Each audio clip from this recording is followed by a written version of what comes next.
What's up, folks?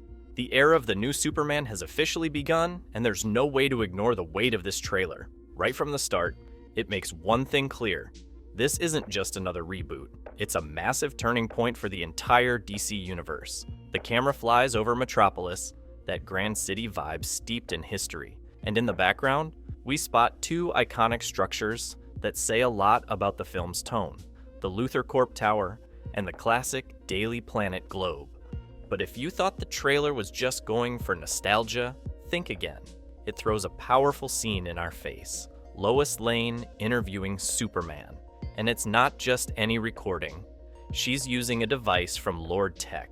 Yep, Maxwell Lord's company, the billionaire behind the formation of that new crew known as the Justice Gang. Blink and you'll miss it. That same crew we saw in Peacemaker is being reintroduced. Guy Gardner, that cocky Green Lantern, HW Girl, and the brilliant Mr. Terrific. Now brace yourself. The trailer makes it clear that Lois Lane knows who Superman really is. No more secret identity games, no more mystery. And the most surprising part? They're together. Yep, a couple. But there's a catch that changes everything. Lois isn't as emotionally invested as Clark. You can feel it. Clark's still trying to balance his role as the world's savior with this almost naive dream of having a normal life with her. There's even a beautiful, delicate moment where he's in her home, and in the background, a painting shows the sky with the name Lois written in the clouds, probably by him. Symbolic, right? The guy literally writes the name of the woman he loves in the sky, and still can't find a solid place in her heart. This moment isn't just cute. It's pure character building. It shows a more vulnerable, emotional Clark with an overwhelming desire to be more than a myth. He wants to be human, to be seen, understood, not just the guy with the cape from outer space. And while he tries to hold on to that connection, Lois stands as the voice of reason. She hits him with the hard truth. The world is judging Superman, and with good reason. Even when his actions are well-meaning, they're being seen as dangerous. He's become a headline, a political target, a meme, and that directly affects how she sees him. And this is where everything really shifts. The trailer starts to make it clear. Being Superman no longer equals being a hero, at least not in the eyes of the world. Things heat up when he tries to step in and stop a war between two fictional nations, Baravia and Yarhampur. His intention was noble: save lives, prevent catastrophe. But the global reaction was a disaster. Think about it. A nearly godlike being invades foreign territory without consulting any government, president, or authority. The result? The world starts seeing him as a covert American agent, a symbol of imperialism. It's basically Marvel's Civil War, but with moral steroids. And no SAIELD to hide behind. Then the Pentagon steps in. Rick Flag Sr. shows up. Yes, the father of the Rick Flag we saw in the Suicide Squad. And he's not alone. Beside him, a mysterious man in black. Who is he? Ultraman? Bizarro? A clone? No one knows for sure, but that suit raises a lot of suspicion. And this is when the trailer teases the possibility that Superman might become the villain of his own story, depending on your point of view. Lois, once again, tries to be the voice of reason. She says, "You should have spoken to the president before acting." But Clark fires back instantly. "I did it for me, to save people." And that line carries so much weight. It's the core of who he is. He doesn't fight for governments, alliances, or flags. He fights for people. But the real world, it's way messier than that.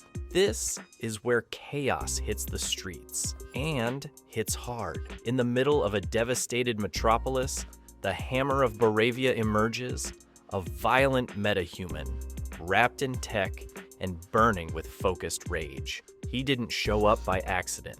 His attack is a direct response to Superman's interference in the conflict between Baravia and Yarhampur. This is war with purpose and retaliation. His look is striking. Heat vision, support drones, and military-grade brutality. He's not just brute force. It's likely he was either created or at least equipped by Maxwell Lord or Lex Luthor, raising even more suspicion about who's really pulling the strings behind the scenes.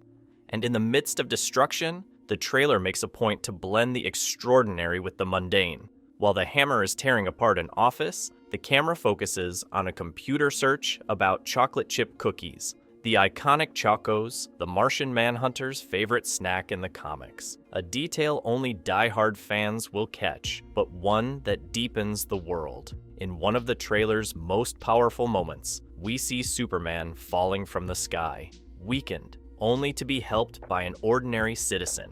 Simple yet powerful. That's the essence of the character. He may be nearly a god, but he never stops being the people's hero.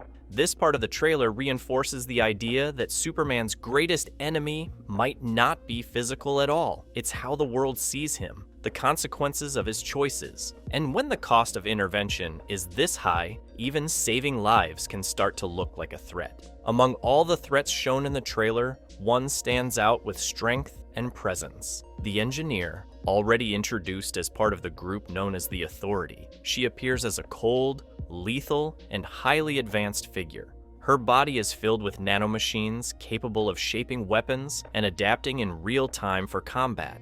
And it's not just theory, she puts it to use. In one of the trailer's most striking scenes, she storms the Fortress of Solitude and completely annihilates Superman's robotic guardians, those artificial intelligences that protect the hero's sanctuary. These aren't just machines, they have personalities, distinct voices, and they represent the legacy of Krypton. She doesn't hesitate, she takes them down like disposable obstacles. It's a direct attack on the hero's heart, on his home and the memory of his people. And as if that weren't enough, Lex Luthor also makes his move inside the fortress. With access to Krypton's knowledge crystals, he attempts to exploit, or worse, manipulate, Superman's heritage. Lex has never relied on brute strength. He attacks with intellect, and now, with Kryptonian technology in his hands, he might be one step closer to turning the tide once and for all. Amid all this, Superman is being squeezed from every direction. Villains, clones, soldiers, engineers, and a planet that's beginning to see him less as salvation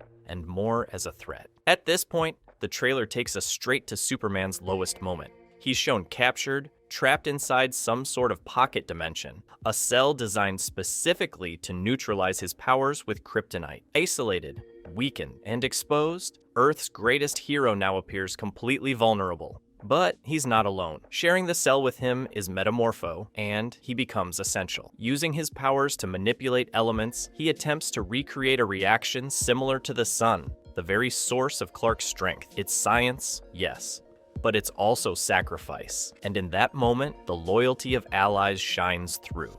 Outside the prison, Lois Lane and Mr. Terrific are searching for him, guided by a portal that connects this cell to a realm where other superpowered beings may also be held. It's more than a cell. It could be an actual vault for extraordinary beings. The trailer takes a break from the explosions to remind us that this universe is alive in every detail. And it starts right at the heart of information, the newsroom of the Daily Planet.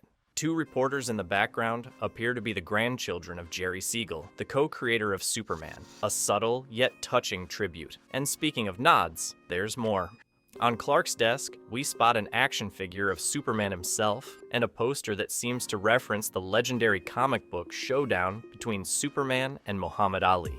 An Easter egg that only longtime fans will catch. On the streets, the iconic Big Belly Burger sign shows up, while a background news screen reports on global flooding and suffering. A quiet reminder that the world keeps spinning, even when gods are fighting in the sky. One of the trailer's most breathtaking moments, the sea splitting in half. It might have been caused by Superman himself, using his freezing breath to stop a natural disaster. Or maybe by Metamorpho, manipulating the elements with that signature purple glow to create a liquid wall. The source doesn't matter as much as the visual impact. It's grand, mythological, spine-chilling. Meanwhile, back on the ground, Green Lantern guy Gardner enters without warning, in true Gardner fashion, and uses his ring to summon a massive green energy hand. crushing enemy soldiers mid-battle. That's the Lantern signature. Wild constructs, and a level of arrogance that could even make Batman jealous. On the other side of the conflict, HW Girl flies with surgical precision,